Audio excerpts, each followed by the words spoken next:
박병창 이사님 바로 모십니다. 어서 오십시오. 예, 안녕하십니까. 안녕하십니까. 네. 걱정은 했습니다만 이렇게 트럼프가 치고 나올 줄은 사실 예상 아무도 못했던 거 아니겠습니까? 중동 전문가들도 전쟁까지는 안 갈 것 같다. 뭐 그랬죠. 트럼프 전쟁 좋아하는 사람은 아니다 그랬었는데 결국은 왜 쳤는지는 지금 여러 이유들이 뭐 제기는 되고 있습니다. 그건 뭐 우리가 알 수 있는 건 아니고 대신 이제 이 상황에서 우리 어떻게 대응해야 될지 그게 이제 제일 중요한 것 같습니다. 예, 맞습니다. 예, 미국은 지금 분위기가 어떻죠? 네, 주말에 미국에서 이스라엘에서 지난주 금요일 날 먼저 이란을 이제 공격을 했습니다. 미사일 네. 공격을 했습니다. 그 시점이 굉장히 중요한데요. 지난주 금요일 날 미국 시장은 이스라엘에서 이란을 공격한 것을 반영하면서 움직였습니다. 그러니까 지난주 금요일 날 시장이 어땠는지도 굉장히 중요합니다. 네. 지난주 금요일에는 다우가 1%, 나스닥이 0.92%, S&P 500이 0.4% 하락을 했는데요. 0.76% 하락 시작을 해서 저가가 마이너스 1% 정도였고요. 오후 들면서 낙폭을 줄였습니다. 네. 그래서 아랫골이 양봉을 만들었습니다. 먼저 보여드릴게요. 요게 금요일입니다. 네. 이게 그래서 아랫골이 달고 양봉을 만들었어요. 그래서 이때는 월가의 내용들 들어보니까 이렇더라고요. 미국이 직접 개입한 건지 어느 정도 강도로 개입할 건지에 대해서 명확하지 않았기 때문에 시장이 크게 반영하지 않았다 이런 얘기들을 좀 했습니다. 네. 그리고 나서 이제 주말에 대대적인 공격이 좀 있었습니다. 그래서 우리는 그것을 보면서 걱정스럽게 있었고요. 우리나라는 여러 가지로 상당히 호기였는데 이번에도 우리 좀 좋았습니다. 어제 하루 쉬었기 때문에 시장이 이것을 어떻게 반영하는지를 확인하고 우리 시장이 오늘 열리는 겁니다. 네. 만약에 그렇지 않고 어제 시장이 열렸으면은 시장에서 굉장히 호동되는 그런 상황이 좀 됐을 가능성이 있어요. 네. 순수하게 장만 생각하면 예, 약간 어제 쉰 거는 진짜 그렇습니다. 장만 생각하면 예. 나쁘지 않은 것 같아요. 그렇죠. 우리 시장이 선수를 당한 것처럼. 네, 그죠? 맞아요. 장이 아니 뭐 정치적인 이유나 다른 것들은 우리가 여기서 논할 그렇죠, 이유도 그렇죠. 없고 예, 예. 알지도 못하고요. 지금 상황에서. 네. 근데 시장이 어떻게 반영하는가를 이제 확인하는 작업이 좀 필요했던 건데요. 음. 근데 오늘 아침 끝난 미국 시장은 다우는 마이너스 0.15, 나스닥은 플러스 0.36, S&P 500은 플러스 0.04%로 그냥 혼조로 마감을 했습니다. 그래서 지난주 금요일보다는 S&P 500이나 나스닥은 좀 오르는 그런 모습을 나타냈는데 이것은 이제 엔비디아가 거의 3% 가까이 오르는 것이 이제 상당히 영향을 주었다라고 볼 수가 있겠습니다. 오늘 뭐 뉴스에서 말씀을 좀 다시 한번 드리겠습니다. 이란과 미국과의 중동 지역의 불확실성이 주식시장에 지금 어떤 영향을 줄 것인가는 좀 이따 말씀드리기로 하고요. 네. 지금 상황이 이 시간적 플로우로 상해서 어떤 상황이 됐는지를 지금 쭉 설명을 드리고 있는 겁니다. 지난주 금요일 날 아래로부터 반등을 하면서 괜찮은 모습을 나타냈습니다. 시장이 크게 하락하면서 있지 않았고 그러면서 아래로부터 반등을 하는 그런 모습을 나타냈지만 금요일 날 코이비가 18% 하락했고요. 네비우 13%, 애플이 3%, 엔비디아가 4% 하락했어요. 즉 이런 종목이 하락한 것은 이란과의 전쟁 때문이 아니에요. 이것은 전반적으로 그동안에 있었던 자본지출에 대한 우려 그리고 엔비디아 실적 발표 이후에 매도가 나왔던 부분들 그 후폭풍에 의한 것이 지난주 금요일 날 하락한 것이 훨씬 더 컸습니다. 네. 그 영향이 훨씬 더 컸다라는 말씀을 좀 드리겠고요. 그리고 주말 내내 이란과의 전쟁 상황을 우리가 이제 뉴스 보도를 좀 들었습니다. 그리고 나서 이제 월요일 날 미국 시장은 0.79% 하락 출발을 했습니다. 그런데 곧바로 이제 반등 시도를 좀 하는 그런 모습을 나타냈고요. 네. 필라델피아 반도체 수출이 0.48% 올랐고요. 금은 당연히 올랐겠죠. 안전자산으로 이동을 좀 했겠죠. 5,342달러 6시 30분 기준으로 그랬고요. 주말에 가장 시장 참여자들이 관심이 있었던 것은 비트코인이었습니다. 비트코인이 폭락을 하면 나스닥도 같이 급락한다는 동조 현상이 좀 있었기 때문에 예. 비트코인이 6만 달러 초반까지 떨어졌다가 네. 7만 달러까지 다시 올라왔어요. 엄청 그래서 올랐어요. 왜 그래요, 그는? 그러니까 이제 이번 이 영향이 그렇게 크지 않을 것이다. 뭐 이런 얘기들을 좀 하는 것 같아요. 그러니까 주말에 우리 쉬는 동안 이런 현상이 좀 나타나면서 시장이 크게 영향을 받지 않을 수도 있겠다. 이 정도의 상황에서 이제 마감을 좀 한 부분이 좀 있었고요. 그리고 또 한 가지는 어제 우리 쉬었지 않습니까? 근데 어제 아시아 주요 시장 열렸잖아요. 네. 우리는 이제 3일절이라서 쉬었지만 중국은 어제 플러스였고요. 종가가. 그리고 대만, 일본, 뭐 항생지수, 홍콩지수는 마이너스 한 1.5에서 2%까지 빠졌다가 종가에 다시 다 올렸어요. 중국이 플러스 날 건 어제- 뭐였지? 중국이 플러스 났는데 저 개인적인 생각 말씀드려도 될까요? 예. 중국은 이번 전쟁으로 인해서 피해는 거의 없을 것 같은데. 중국이요? 예. 아니 이게 싸게 이란에서 사오던 기름 이제 못 사올 거 아니에요? 중국은 원유 비축이 엄청나게 많습니다. 아. 단기간에 이런 거 가지고 중국이 영향받을 문제는 좀 아닌 것 같고요. 아, 그래요? 그리고 이 트럼프 대통령의 요번에 이 사태 이후 전부터 네. 트럼프 대통령의 이러한 행보, 정치적인 행보 이것에 가만히 아무것도 안 하면서도 이득을 보면서 웃는 국가가 있다. 중국의 시진핑이다. 이런 얘기도 계속했습니다. 아. 그러니까 이런 일들이 벌어지면서 중국은 아무것도 안 해도 오히려 불로소득이 있는 이런 상황이 될 수 있다라는 해석을 좀 하는 부분이 좀 트럼프가 있고요. 그 미국의 넘버원 패권을 스스로 자폭하고 있다 이렇게 그렇죠. 보는 거군요. 예, 그런 부분이 좀 있고 그리고 또 한 가지는 중국이 이번 주에 전인대회인가가 있죠. 이번에 그래서 중국의 정책에 대한 기대감이 좀 반영이 된 부분이 좀 있습니다. 아무튼 중국은 뭐 소폭 상승으로 마감을 했는데 그보다 중요한 것은 우리 시장하고 비슷하게 움직이는 뭐 대만이나 그리고 우리 시장 영향을 많이 주고 있는 항생지수나 이런 것들이 한 2% 하락하다가 종가는 한 1% 이내로 다 끝났어요. 그래서 저가에서 매수가 들어오면서 아랫꼬리 달면서 올라오는 거 보니까 야 이게 아주 충격적으로 막 던지는 매도가 아니구나. 아주 심각하게 생각하지 않는구나라고 어저께 아시아 주요 시장이 끝났어요. 네. 그러면 그것만 보더라도 오늘 미국 시장이 어떻든 간에 우리 시장은 아주 크게 뭐 폭락하고 이러지는 않겠구나. 이 정도가 어저께 우리 정서였는데 오늘 아침 미국 시장 끝나고 보니까 미국 시장도 별 문제가 없이 있었습니다. 그렇죠. 야, 그렇다면 아주 우리 시장에 크게 영향을 주지는 않겠다. 이렇게 볼 수 있는 게 오늘 아침에 이제 정서 심리입니다. 네. 그러나 이것이 하루 만에 끝날 문제는 좀 아니지 않습니까? 그렇죠. 트럼프 대통령의 입을 통해서 직접적으로 이건 장기전이 될 것이다. 물론 우크라이나 전쟁처럼 길게 가는 그런 부분은 아니지만 최소한 4주 정도는 되지 않겠냐, 한 달 정도 되지 않겠냐 이렇게 얘기를 하고 있기 때문에 그 한 달 동안 어떤 일이 벌어질지 사실 모르는 상황입니다. 그래서 그 불확실성이 분명히 이 존재해 있는 상황 속에서 시장은 열리는 것이고 그 상황 속에서 많은 사람들이 얘기하는 거 잘 모르니까 뭐라고 얘기하냐면 호르무즈 해협의 봉쇄 기간이 길어져 가지고 유가가 급등하고 가스값이 급등하고 그럼으로써 뭐 교역량이 줄어들고 이러면 전체적으로 전 세계 시장에 이익이 줄어드는 즉 성장이 줄어드는 상황이 되고 그리고 물가가 오르는 부분이 되면 금리 인하에 대한 기대감이 줄어들 것이고 그러면 시장이 장기적으로 봐서 야 이건 시장에 장기적으로 영향을 줄 수 있는 부분이야. 그러면 시장이 그걸 가지고 큰 폭으로 좀 조정받을 수 있어. 이건 뭐 누구나 할 수 있는 얘기인데 그렇게 얘기를 하고 있는 거예요.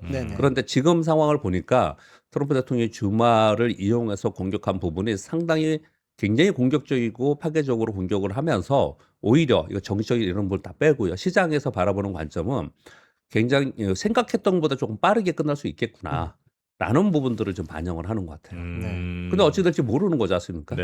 저희는 주식 쪽만 저는 얘기를 드리고 있지만 주말 내내 여러분들이 주식하시는 분들은 주식하는 사람은 전 세계의 모든 일을 다 알아야 되잖아요. 그걸 보면 주말 내내 뭐 중동 사태에 대한 전문가들의 뭐 뉴스에 나오는 것들을 아마 유심히 들으셨을 거예요. 근데 거의 대부분 다 비슷한 얘기를 하죠.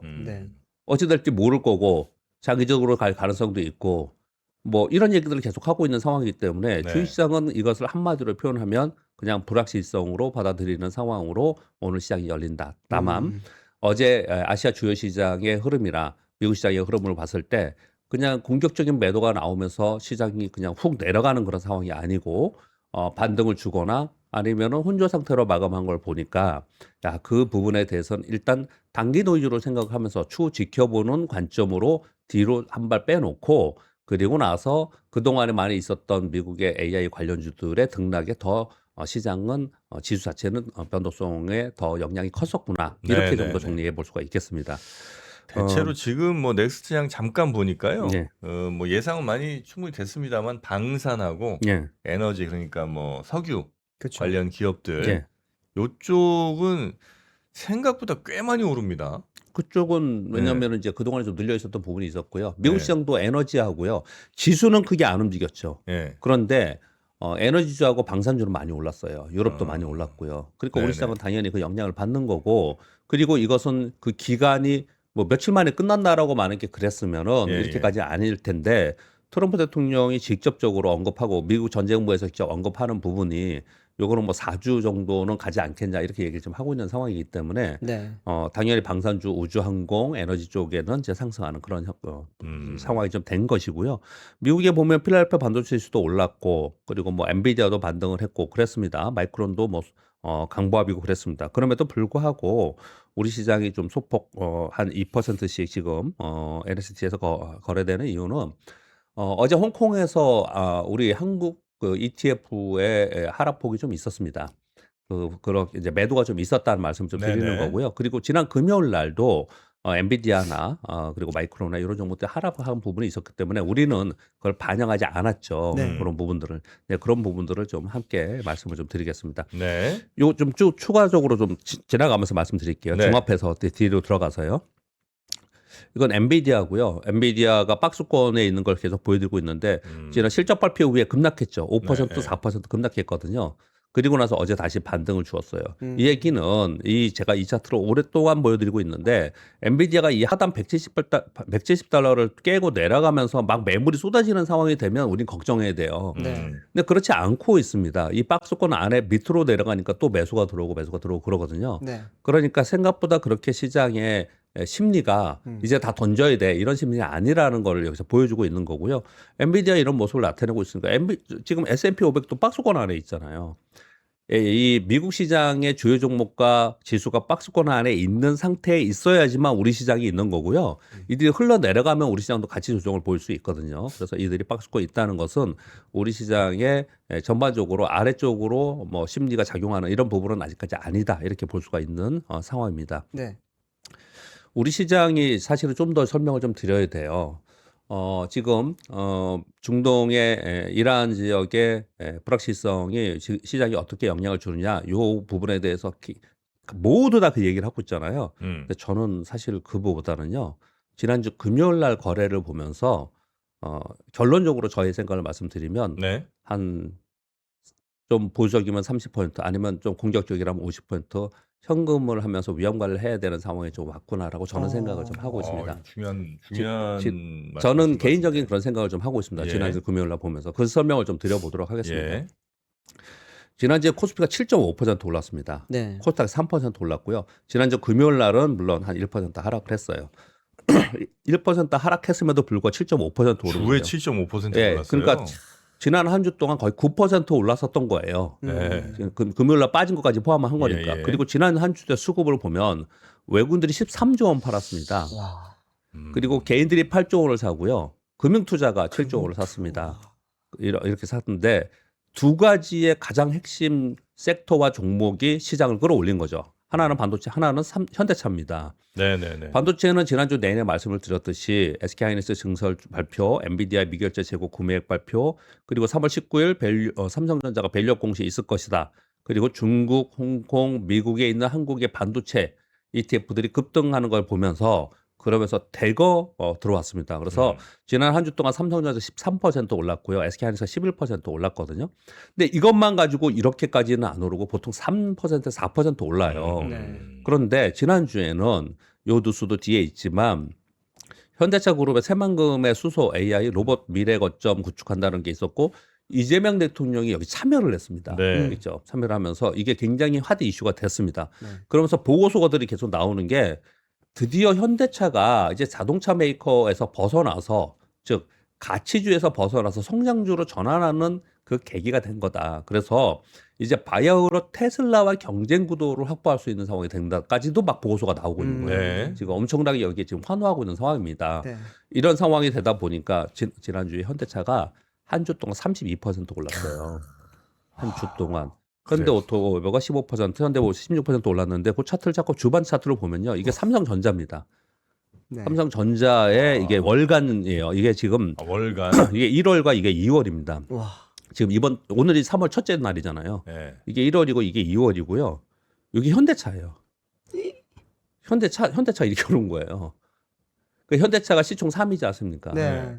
그러면 지수가 이렇게 오를 수밖에 없는 상황이 시총 1위 삼성전자, 2위 SK하이닉스, 3위 현대차 13%, 12%, 32% 올랐어요. 그러니까 지수가 급등을 한 거죠. 그러니까 다른 거 상관없이 지수는 급등할 수 있는 이런 상황이 좀 됐는데 거기에 지난주에 정프로님 기억나세요? 제가 느끼기에는 포모가 있는 것 같습니다. 굉장히 조심스럽지만 그리고 그 포모라는 단어는 좀 부정적으로 쓰이기도 하잖아요. 네. 그래서 제가 굉장히 조심스럽고 죄송스럽지만 포모가 있는 것 같다라고 저는 지난주에 계속 말씀을 드리고 있는 상황인 거고요. 네. 그게 저는 지난주 금요일 날 여실하게 나타났다고 생각합니다. 지난주 금요일 날 코스피에 개인들이 7.4조 사고 외국인들이 7.7조 팔았습니다. 네네. 7조 원을 예전에는요. 코스피 전체 거래 대금이 7조였어요. 물론 예전하고 지금하고 비교하면 안 되죠. 그렇죠, 그렇죠. 네. 그렇다 하더라도 하루에 코스피에서 외국인이나 개인들이 사고 파는 금액이 네. 뭐 1조 5천억, 2조. 그러면 불과 한 달 전, 두 달 전에 우리 정포는 우리 얘기할 때, 야, 외국인들이 2조 원에 샀습니다. 개인들이 1.5조나 샀어요. 이랬거든요. 네. 7.4조를 샀어요. 외국인들이 7.7조로 팔았고요. 그래서 지난달에 일평균 거래 대금이 32조 원이고요. 네. 많이 들 땐 60조 원 이렇게 되다가 지난 금요일에 100조 가까이 됐습니다. 이게. 와. 이런 거래량이 생겼거든요. 이런 대량의 거래가 생긴 것은 일반적인 흐름에서 이렇게까지는 아니에요. 아무리 돈이 들어온다 하더라도요. 네. 그리고 또 한 가지 지난주 금요일 날 1.74% 하락 시작했습니다. 네. 저가가 2.43%였거든요. 고가가 플러스 0.64예요. 3%가 왔다 갔다 했습니다. 장중에. 네. 그럴 수 있어요. 요즘에 뭐 이들 종목이 막 왔다 갔다 하니까. 삼성전자를 보세요. 시가가 3.67% 하락이었는데 고가가 플러스 2.29였어요. 네. 6%가 왔다 갔다 했습니다. 지난 금요일 날. 와. SK 하이닉스도 시가가 4.46%고 고가가 0.27%니까 한 4% 왔다 갔다 했습니다. 물론 변동성이 있다고 무조건 나쁜 것은 아니에요. 위험 신호는 좀 아닙니다. 그렇지만 이 고점이 주가가 많이 올라온 상태에서 변동성이 생겼다는 거거든요. 제가 지금 약간 부정적인 뉘앙스로 말씀을 드리고 있지만 상당히 긍정적인 면도 또 있습니다. 뭐냐면 역으로 생각해 볼 때 삼성전자 시가가 저가였어요. 시가가 마이너스 3.67 저가였고요. 종가는 마이너스 0.69로 끝났어요. 네. 얼마나 세다는 거예요, 저가 매수가. SK 하이닉스도 시가가 거의 저가였습니다. 마이너스 4.46. 그리고 종가는 마이너스 3.46에 끝났거든요. 그러니까 이 지수 자체도 변동성이 굉장히 많이 줬고 삼성전자, SK 하이닉스 변동성 엄청나게 줬는데 근데 저가 매수가 들어오면서 아래꼬리 달리면서 올라온 시가가 저가였다는 건 상당히 긍정적입니다. 네. 그러니까 저가 매수가 굉장히 세다는 거예요. 이게 떨어지면 매수세가 굉장히 세다는 거예요. 그러면서 끌어올린 부분은 상당히 긍정적이고 야 우리 시장 엄청 세구나 라고 생각을 할 수 있다라는 거죠. 그럼에도 불구하고 저는 이거는 포모성 이 정도 되면 포모다라고 생각을 하는 것 중에 하나는 말씀드린 대로 하루에 개인들이 7.4조나 매수하고 외국인들이 7.7조나 팔는 이런 현상이 벌어졌다는 부분하고요. 네. 좀 더 이어서 말씀을 드릴게요.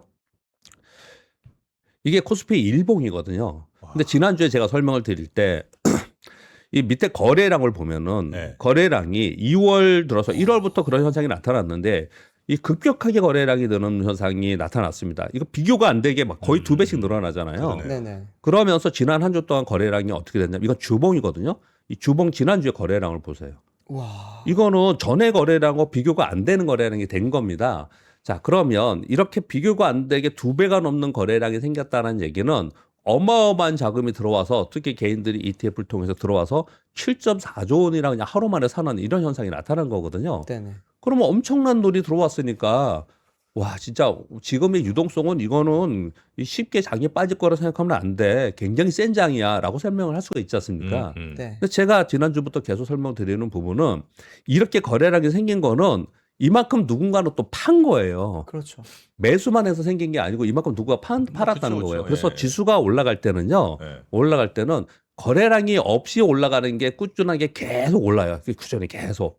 팔지 않는다는 얘기거든요. 예. 네. 그런데 이제는 매수세가 굉장히 들어오고 있지만 매도도 그만큼 굉장히 늘어나고 있다라는 거예요. 그래서 이제 확실하게 파는 주체가 생기고 있구나. 라는 것들을 볼 수가 있다라는 거죠. 그래서 이 정도 되면 지금 외부로부터 들어올 수 있는 자금이 엄청나게 많이 대기되어 있고 저도 제가 항상 그런 말씀드리잖아요. 연금에서 들어오고 예금에 들어오고 지난주에는 제가 왜 이거 포모까지로 왜 조심스럽게 말씀드렸냐면 보니까 제가 세미나 다녀보니까 집을 팔아서 사겠다는 거예요. 물론 두 채 있는 분이 한 채 팔아서 이걸 사겠다는 사람들이 많이 나타나고 있더라고요. 네. 네. 정프로님 주변에서 그런 얘기 있어요. 들으셨다면서요. 네네네. 그러니까 이 정도 되면은 이거 굉장히 이거 급히 사려고 하는 포모라는 게 그런 거잖아요. 네. 급히 사려고 하는 심리가 작용이 좀 되고 있구나라고 음. 생각이 드는 거고요. 그리고 저는 기법 분석을 좀 하는 편이잖아요. 네. 기법 분석에서 주가가 많이 올라온 상태에서 저렇게 거래량이 급증했다는 것은 일단 위험 신호가 좀 온 거예요. 그래서 여기서 쫓아가서 더 수익이 낼지 안 낼지는 미래의 일이니까 저도 감히 얘기할 수 있는 부분은 좀 아닙니다. 그러나 경험적으로 그리고 기법 분석 상으로 봤을 때 이렇게 주가가 올라온 상태에서 대량의 거래가 터지면서 거래 대금이 하루에 뭐 이렇게 뭐 100조 가까이씩 되는 이런 상황이 된다라면 이거는 이성에서 조금 벗어난 그런 매수 자금이 급한 매수 자금이 상당히 들어오고 있구나. 그렇다면 그것으로 인해서 더 추가로 상승하는 것은 있을 수 있다 하더라도 한편으로는 이성적으로 볼 때 야 이건 조심해야 되는 상황이 좀 조금씩 닥치고 있구나. 물론 이렇다고 해서 막 급하게 폭락하고 이런 것은 저는 아니라고 생각합니다. 지금 들어오는 자금이 상당히 양질의 자금이라고 저는 생각을 하거든요. 네. 바로 빠져나갈 자금들이 아니에요. 네. 그렇지만 지금 상황에서 추격해서 계속 사야 된다? 이런 부분에 대해서는 반대로 제가 지금 금요일도 지난번에도 말씀을 드렸어요. 이거 보모성이 좀 있기 때문에 저는 현금화를 지금 제 직원한테 얘기를 좀 하고 있는 상황인 거고요. 제가 예전 고객들 하시는 분들은 좀 그렇게 좀 해야 되는 상황이 네. 분명히 왔다라고 저는 생각을 합니다. 네. 이렇게 말씀을 드렸는데 이제 막 사시는 분들이 이렇게 부정적으로 얘기하냐 하실지 모르겠는데 네. 그냥 경험치와 현재 상황에서 네. 이런 마음인 거예요. 지금 사서 더 올라가서 수익 낼 걸 저 때문에 안 사서 뭐 수익을 못 냈다라고 하신 분이 있을 수도 있지만 네. 한편으로는 지금 사가지고 이익을 내는 부분도 있겠지만은 여기서 만약에 100을 살 거면 그냥 제가 조금 변명 좀 할게요. 그냥 50만 사자. 이런 느낌인 거예요. 네네. 지금 이 상황은. 그리고 또는 현금이 없이 주식만 들고 있다. 그러면 현금을 가지고 있었을 때 기회는 다시 오지 않겠냐. 예전에 제가 샌디스크 하면서 설명을 이 거래량 하면서 설명을 드린 바가 있습니다. 몇 차례 말씀을 드리고 있는데 이렇게 거래량이 폭증하고 있다는 것은 이게 경험상으로 보면은 네네네. 조금 뒤로 물러서서 타이밍을 다시 한번 재고하는 게 낫지 않을까라는 네. 생각합니다. 30몇 년 이상 이렇게 이제 주식시장에 계시다 보니까 어쨌든 지금 뭐 이런저런 상황으로 볼 때는 그러니까 100을 살려고 마음 먹으신 분들이 딱 한 50 정도 사면서 50 정도는 현금 좀 갖고 있으면 아마 나중에 예. 뭐 오래 지나지 않아 다시 또 좋은 가격으로 살 수 있는 이런 게 분명히 보이는데 예. 네, 그래서 이제 말씀을 주시는 거고 지금 뭐 다 팔고 빨리 도망치라 이런 얘기는 아니고 예, 그러니까 예. 너무 또 장이 좋은데 예. 한편으로 부정적으로 제가 그냥 뭐 유튜브로 이름 날려갖고 살 사람이면 그렇게 얘기를 하겠지만 네네. 실전 투자의 입장에서는 이렇게 거래 진행하면서 포모성 자금이 들어올 때는 한편으로는 계속해서 약간씩 현금을 만드는 부분들이 사실 맞는 거고 이미요. 여러분 많이 유튜브 많이 보시잖아요. 이미 현금을 좀 만들자고 한 얘기는 일주 정도 지났습니다. 이미 이렇게 지나가는 과정인데 지난주 금요일에 제가 거래 대금을 보면서 이거는 확실히 좀 신호를 좀 주는구나. 라는 생각을 저의 생각입니다. 저의 네. 생각. 뭐 그렇게 좀 말씀을 좀 드리겠고요. 그리고 지난주에 특이했던 점 중에 또 하나는 금요일 날이요. 금요일 날 시가총액 상위 종목에는 물론 당연히 제일 좋았던 게 반도체하고 자동차가 제일 좋았고요. 그런 과정 속에서 이제 지난 한 주 동안에는요. 과정 속에서 2차 전지 쪽도 좀 오르는 모습이 좀 나타났고요. 그리고 여기 맨 밑에 보면 삼천당제약, 보로노이, 에임드바이오, 올릭스 코스닥에 있는 시가총액 상위에 있는 종목 중에 바이오주들이 급등한 종목이 굉장히 많았어요. 네. 이거는 3월 10일 날 코스닥 150 액티브 ETF가 두 곳에서 지금 상장이 되고요. 그 다음 주에 또 한 곳에 상장이 돼요. 그래서 코스닥에 대해서는 좀 기대를 좀 하는 부분들이 있는데 시가총액 상위 종목의 그런 기대감에 의해서 매수가 들어오고 있다라는 설명을 좀 드리도록 하겠습니다. 네. 그렇게 말씀을 좀 드리겠고요. 그래서 지금 쭉 설명을 다 드렸어요. 미국은 사실 올해 약하잖아요. 나스닥은 올해 연간 수익률이 마이너스 2%예요. 엔비디아는 어제 3% 올라서 마이너스 2.11%예요. 나스닥하고 비슷하죠. 그러니까 네. 미국은 좀 상대적으로 약한 그런 상황이 좀 있고 그런 상황 속에서 계속해서 1월부터 얘기를 하고 있는 건 뭐냐면 월가에서 스스로들 얘기를 하는 거예요. 올해는 상대적으로 미국이 상대적으로 약할 거다. 다른 지역보다. 그런 이유는 달러의 약세를 지금 기치를 지금 뭐랄까 주장하고 있고요. 지금 트럼프 대통령이. 그리고 밸류에이션이 높다는 부분은 그동안에 얘기를 했던 부분이고 제일 중요한 거는요. 트럼프 정책의 불확실성입니다. 올해 미국 시장의 가장 큰 악재는 트럼프예요. 트럼프. 이 얘기를 지금 얼마나 많이 하는지 모르겠습니다. 네. 트럼프가 왜냐하면 올해 선거가 있어서 지지율이 너무 낮아요. 네. 이런 부분들의 불확실성이 좀 있는 부분이고요. 그리고 또 하나는 미국 기업들이 자사주 매입이 지금 많이 줄어든다는 걸 제가 한번 말씀을 드린 적이 있습니다. 자사주 매입을 할 여력이 별로 없어요. 자본 지출이 워낙에 많고요. 그래서 예전처럼 미국은요 자사주 매입 소각으로 주가가 오르는 게 상당히 있습니다. 맞아요. 근데 그 부분이 상당히 영향이 커요, 미국은요. 근데 그게 자사주 매입 효과가 감소하고 트럼프 대통령은 자사주 매입하지 말라고도 막 얘기를 해요, 기업들에. 이 효과가 감소하는 과정이 있기 때문에 전반적으로 미국은 상대적으로 좀 약한 부분이 좀 있는데 그렇다고 이 얘기 또 보여 설명을 드리면 미국 시장이 그럼 급락할 거냐? 그래 지금 안 해요. 박스권에 그냥 계속 있습니다. 네. 그러니까 박스권에 있는 상태에서 우리 시장에 있는 거다라는 설명을 자꾸 드리는 거예요. 만약에 미국이 그 박스권에서 벗어나는 상황이 되면 야 여태까지 봐봐 미국 좀 빠져도 우리는 계속 올랐어. 여기 똑같이 그렇게 생각하시면 안 된다라는 말씀을 좀 드리고 싶고요. 그리고 아까 말씀드렸다시피 어제 일본이 저점이 마이너스 2.66인데 마이너스 1.35에 끝났고요. 항생도 마이너스 2.81에서 마이너스 1.14로 끝났고요. 그리고 대만이 마이너스 2.28인데 마이너스 0.90으로 끝났어요. 이런 거 보니까 어제 우리 시간 쉬었지 않습니까? 네. 그래서 이 전쟁 영향을 먼저 반영을 얘들이 한 걸 봤는데 그렇게 폭락하고 그런 게 아니에요. 그래서 우리 시장도 그러지는 않겠구나라고 저는 생각을 좀 하고 있습니다. 그래서 이 부분은 불확실성으로 앞으로 지켜보면서 뭐 또 어떤 날은 올랐다, 어떤 날은 빠졌다가 뭐 악재가 막 뉴스 나오면 또 빠졌다가 이런 식으로 이제 한 1, 2주 동안 진행이 될 것 같고요. 네네. 그거에 비해서 우리나라는 뭐가 제일 중요하냐면 지금 말씀드린 이렇게 포머송 자금이 들어와서 막 끌어올리는 부분들이 언제까지 이렇게 할 수 있겠냐. 이런 부분들의 수급적 요인을 보는 부분이 한 가지가 있고요. 또 네. 하나는 미국은 여전히 지금 그 IT 그 AI 분야의 자본 지출에 대한 우려가 굉장히 많습니다.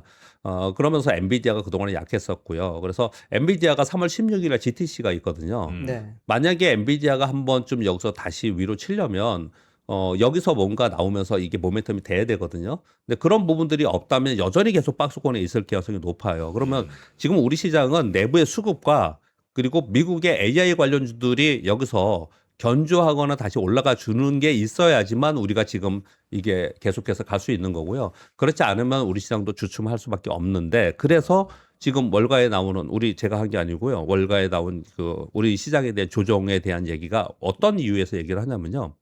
작년 4월 대비 175% 올랐어요. 네. 뭐 이런 거 그럴 수 있습니다. 뭐 많이 올랐다고 빠지는 건 아니에요. 그러나 삼성전자, SK 하이닉스의 쏠림으로 다 일어나고 있지 않습니까? 그렇죠. 요 최근 들어서 개인들은 계속 집중적으로 매수하고 있고 외국인들은 계속 매도하고 있는 그런 상황이에요. 지금 특히나 오늘 같은 경우에는 지금 이란 지정 리스크 때문에 우리 원화 환율은 좀 올라가고 있죠. 그럼 외국인들은 더더욱 지금 매수보다는 매도 쪽으로 설 수 있단 말이에요. 원화 약세 때문에요. 네. 이런 부분들을 생각을 해보면 외국인들의 지속적인 매도 또는 국내 기관에서는 금융투자의 매수 외에는 매도 맛분이 없단 말이에요. 개인 매수만 갖고 그것도 쏠림 현상에서 계속 올라가는 상황이 된다면 그러면 결국은 조만간에 조정 가능성이 있지 않겠냐라는 우려의 목소리들이 나오고 있다는 것도 참고로 말씀 좀 드리도록 하겠습니다. 네. 얼마나 많이 올라왔냐면요. 삼성전자가 작년에 125% 올랐는데 올해 80% 올랐어요. 벌써. SK 하이닉스는 작년에 274% 올랐는데 올해 62% 올랐거든요. 음. 여전히 그런데 제가 지수 자체는 좀 위험 신호, 좀 보수적으로 봐야 되는 신호가 1차 신호가 좀 나온 것 같다라고 설명을 드리고 있지만 삼성전자, SK 하이닉스는 그런 신호가 없어요. 여기는. 이상하게 실적 전망도 뭐 너무 좋고. 네, 여기는 네. 질적으로도 매도의 신호 이런 게 좀 없는 편이에요. 그러니까 시장이 굉장히 탄탄하게 있는 부분은 분명히 있지만 전반적인 시황 자체에서는 조금 너무 공격적인 것보다는 조금 침착하게 네. 시장을 좀 볼 필요가 있지 않나라고 근데 생각을 이제 합니다. 아까 미국 시장이 좀 한번 뜨거워져 줘야 이제 우리도 이제 다시 달릴 힘이 좀 생긴다는 말씀을 주셨는데 혹시 미국 시장이 좀 지금처럼 그냥 박스에 있는 게 우리한테 더 좋은 거 아니에요? 그러니까 미국 시장이 좀 재미없어야 네. 그렇다면 막 폭락하면 당연히 안 예. 되겠지만 우리도. 근데 예. 이제 미국 시장이 저렇게 계속 박스권이 좀 있어줘야 이 미국 재미없다. 좀 괜찮은데 없나 이러면서 이제 뭐 브라질이든 우리나라든 중국이든 이렇게 가는 거는 맞습니다. 예, 맞습니다. 지금 네. 제가 또 그렇게 설명을 드리는 겁니다. 미국이 박스권이 있기 때문에 우리가 네. 지금 이러는 거고요. 네. 미국이 막 올라가면은 이 돈이 또 미국으로 갈 거예요. 그 말씀이세요? 예, 미국으로 갈 거고요. 그러니까 근데 지금 또 반대로 미국이 네. 무너져 버리잖아요. 그러면 네. 안 되죠. 그러면 그건 안 미국 되겠지. 무너지니까 미국 팔고 우리나라 올 거냐? 이건 아니라는 그건 거예요. 아니죠. 예, 네. 예. 그래서 미국이 박스권에 있다라는 게 우리한테 지금 되게 호기인 거예요. 네, 그렇게 요 말씀드립니다. 상태가 조금 더 유지되면 예, 좋겠다. 그렇게 네. 말씀을 드리는 거고요. 알겠습니다. 그리고 미국 시장이 급격하게 빠지지 않을 것 같아요. 그래서 우리 시장에는 지금 좋은 상황이 좀 된 거고요. 자, 좀 짧게 좀 말씀을 드리겠습니다. 네. 이란의 군사 충돌에 대해서 시장 관점에만 말씀을 드리겠습니다. 중요한 것만 트럼프 대통령이 이란 군사 행동을 약 4주 지속 가능성이 있다. 요 4주라는 시간 중요하고요. 네. 그리고 이란의 보복 확대를 얘기하는데 여러 가지 뉴스가 나오지만 우리가 뭐 그것까지 다 일일이 챙겨서 그렇게 머리 아프니까 그러지 마시고요. 네. 그러지 마시고 호르무즈 해협에 어떻게 되는지 한번 보는 건데 주말에는 없다가 조금 전에 우리나라 시간으로 오늘 아침에 호르무즈 해협 폐쇄 공식 선언을 했습니다. 예. 요게 지금 영향을 받을 거예요. 지금 아마 미국의 시간에서 좀 하락을 할 거예요. 요게 어느 정도 되느냐, 길게 가느냐, 이게 제일 중요한 부분이고요. 그리고 미국 내부도 좀 볼 필요가 있습니다. 미국 내부에서 비판이 굉장히 거세요. 네. 요걸 트럼프 대통령이 어떻게 할 부분인가, 요 부분 생각해 볼 것 같고요. 그 다음에 이제 월가에서는 이렇게 봅니다. 호르무즈 해협 봉쇄가 유가 및 천연가스 급등 가능성이 있어서 이것은 물가에 우려가 있다는 거예요. 핵심은 물가와 금리입니다. 항상 주식시장은. 그래서 주식시장 변동성과 유가 급등, 금상승 뭐 이렇게 지금 시간이 흐름이 나타나고 있지만 제일 중요하게 생각하는 것은 유가와 가스 지금 71달러 정도 WTI 선물이 끝났잖아요. 네. 장중에 75달러까지 갔었어요. 그래서 안정적이다라고 설명을 하는데 금방 왔다 갔다 해요, 그거는요. 그래서 유가와 가스 가격이 상승을 하면 물가 상승 압력이 있는 거고요. 네. 그러면 곧바로 금리 인하 기대가 약화되죠. 그래서 어제 미국 시장의 국채 수익률이 올랐어요. 국채 수익률이 올랐어요. 네네네. 그러니까 금리 인하에 대한 기대가 약화되면서 그래서 네. 국채 수익률이 상승하는 이런 모습이 나타났거든요. 그래서 이 부분이 우리가 우리 투자자들은 주식 투자자들은 제일 중요하게 봐야 된다. 네. 이렇게 봐야 되고요. 우리나라의 역량에 대해서 나오는 자료들을 보면은 유가 상승이 가장 큰 우려인 거고요. 이게 근데 장기화되면 당연히 수출 감소가 되겠죠. 교역량이 줄면서. 네, 이 부분에 대해서 걱정을 하는 부분입니다. 그래서 지금 핵심은 언제까지 할 거냐. 4주라고 얘기했는데 그리고 호르무즈 해협을 어느 정도 지금 폐쇄할 거냐 지속할 거냐 요거하고 이것으로 인해서 유가와 가스 가격이 어느 정도로 오르냐 요 세 가지가 지금 주식시장에서 가장 중요한 거예요. 네. 네, 그렇게만 체크를 하시면서 요 과정을 보시면 될 것 같습니다. 자, 이번 뉴스는요. 제가 이거 내일 다시 할게요. 이거 설명을 좀 드릴 필요가 있어 갖고요. 이건 내일 지금 오늘 시황하고 상관은 없습니다. 그래서 내일 다시 말씀을 드리겠고요. 네. 그리고 2월 수출 지표 나왔는데 대단합니다. 수입이 29% 수출 29% 증가하고 수입 27.5% 증가했는데 반도체의 일평균 수출 증가율이 202%예요. 반도체 제외하면요 14.8%입니다. 와. 네, 그래서 그 수치만 가져왔고요. 네. 그리고 요 4번 뉴스 오늘 테마가 될 거예요. 이게 아마 젠순왕 CEO가 통신 산업이 AI에 의해 재편될 다음 산업이다. 라고 얘기를 통신산업. 예. 노키아, 시스코, 도이치텔레콤과 협력해서 AI 기반 6G 네트워크를 구축할 것이다. 통신망이 과거에는 그냥 통신만 연결해주는 그런 통신 회사가 아니고 네. 네. AI 통신망 플랫폼으로 전환될 것이라는 거예요.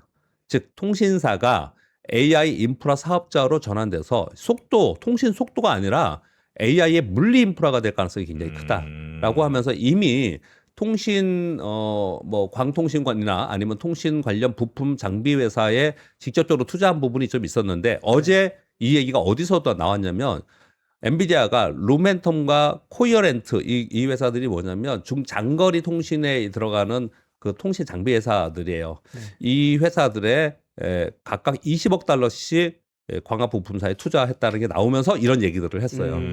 그래서 점차로 사실 그렇지 않습니까? 자율주행도 통신이 되게 중요한 거고요. 통신이. 이게 끊어지지 않아야 되기 때문에 네. 초조 연결이 돼야 되거든요. 그렇기 때문에 전반적으로 이제 통신망 자체에 대한 투자를 많이 하고 있고 향후 AI에 이제 재편될 다음 산업의 통신 산업이 될 거다 이런 표현을 좀 쓰고 있어요. 네.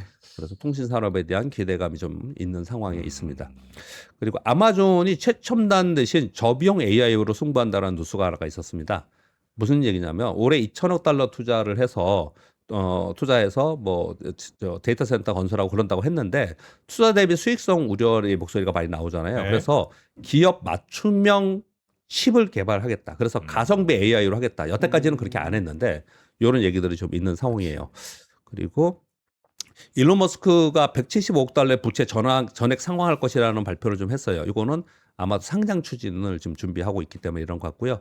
미국이 중국 기업의 엔비디아 H200 칩을 기업당 7만 5천 개까지만 구매 가능하도록 제한하는 상한선을 두는 그렇게 해서 이번에 허가하지 않을까라는 뉴스가 좀 나오고 있습니다. 그리고 아까 말씀드린 대로 3월 10일 날 삼성 액티브와 타임폴리오에서 코스닥 액티브 ETF 출시합니다. 이거 지난번에 말씀드렸지만 부연 설명 좀 드릴게요. 이게 막 그냥 100% 전부 다 액티브 종목을 하는 게 아니에요. 이게 보수적으로 코어가 있습니다. 그러니까 지수를 추정하는 코스닥 150 지수나 지수 관련 주를 안정적으로 담고 나머지를 가지고 액티브의 중소형주에 한다라는 거예요. 이게 다르다는 거예요. 그냥 이 돈 들어온 거 가지고 전부 중소형주 산다라는 표현이 아니라는 걸 꼭 말씀드립니다. 아무튼 코스닥에 영향을 상당히 주겠죠. 또는 이게 흥행이 된다면 그 낙수 효과는 분명히 있을 수 있겠죠. 그래서 시장에서 기대를 하는 부분이 좀 있는 거고요. 네. 그래서 코스닥에 있는 종목, 시가총액 상위 종목에 있는 종목에 상관없이 시가총액 상위 종목이 지금 수혜를 입으면서 올라가고 있는 상황인 거고 한화에서는 17일 날 상장을 합니다.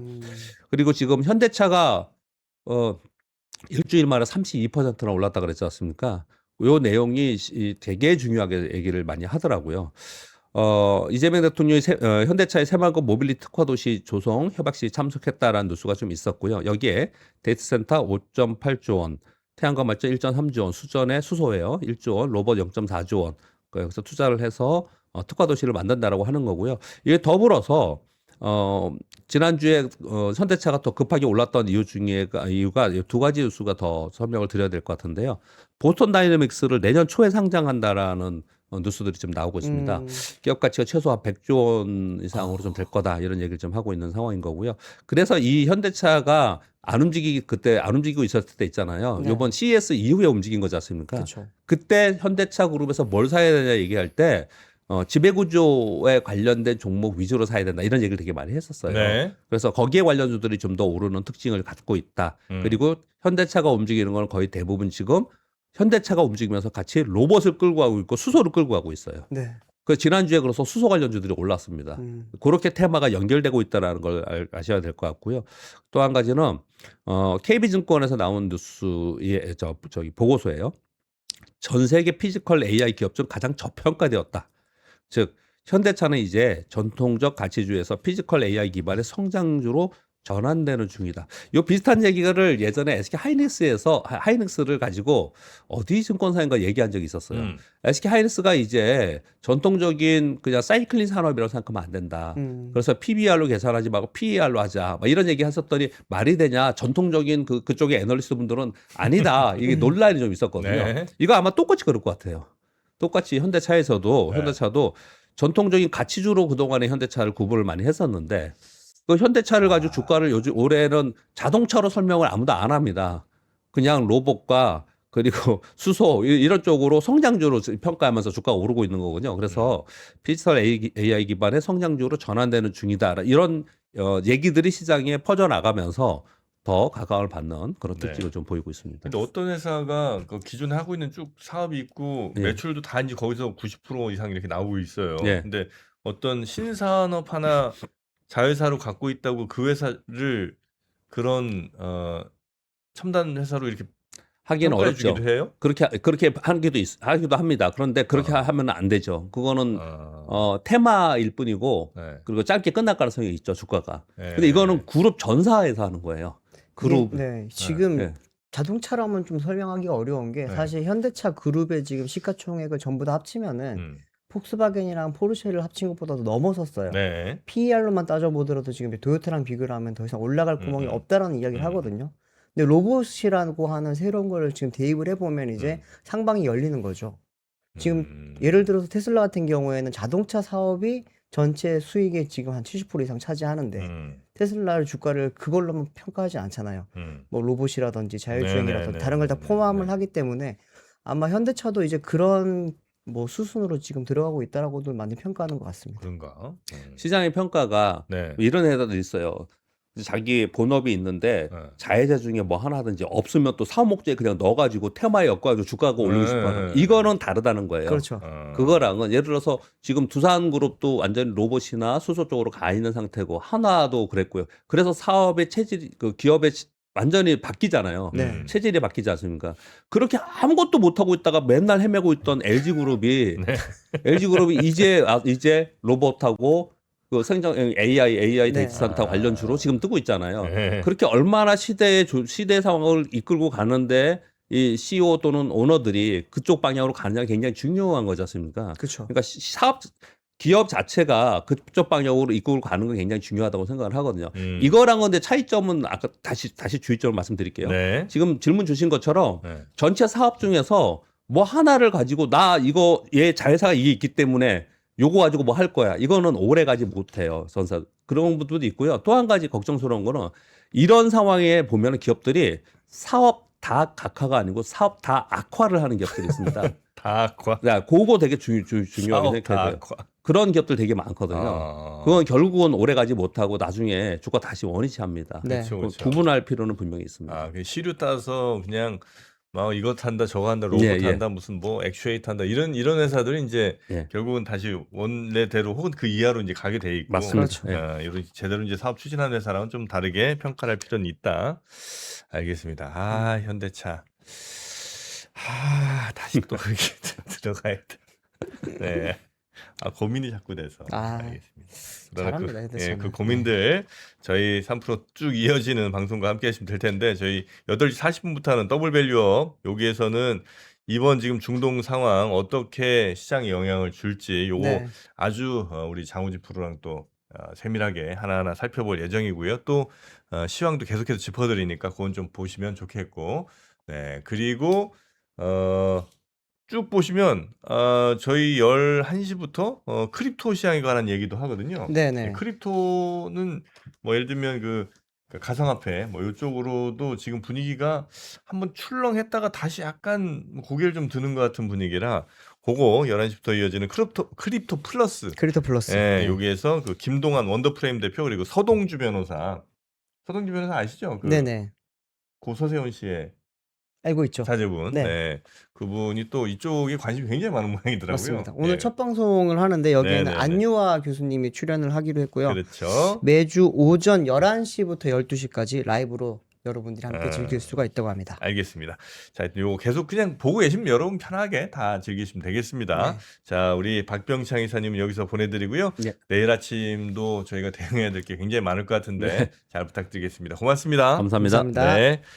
자, 이제 저희 마칠 시간이 됐는데 저희가 어제가 아니죠. 그 지난주에 소개를 해드렸던 그 영림 소프트랩과 한스 컨설팅 한근태 대표의 정말 콜라보 네. AI 시대 조직 혁신의 방향을 점검해보는 자리, 요거 지금 3프로 TV랑 같이 또 영림 소프트랩이 조찬 모임처럼 이렇게 이제 준비를 했잖아요. 네네. 네, 그게 3월 19일 목요일에 아침 7시입니다. 아침 7시부터 9시 반까지 이제 네. 더 플라자 호텔 LL층 글랜드 볼룸에서 지금 개최될 여러분들 못 예정입니다. 가봤지?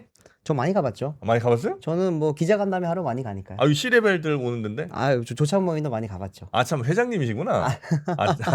기자 협회장입니다. 네. 여기 참. 그리고 뭐 네. 강연하러도 가고 뭐 여러 아, 번 그래요. 가봤습니다. 네. 그래서 여기서 이제 다른 같은 일 하시는 분들 뭐 만나셔서 좋은 네. 정보들 같이 네트워크 하셔도 좋을 것 같고요. 네, 하여튼 요거는 3월 19일 필요하신 분들 링크 따라서 들어가셔서 신청하시면 되겠습니다. 자, 그러면 이어지는 더블 밸류업에서 지금 시장 어느 정도 상황인지 일단은 제가 지금 넥스트 시장 보고 있는데 크게 네. 조금 빠졌다가 다시 올라가는 그런 분위기인 것 같아요. 나쁘진 않은 것 같은데 네.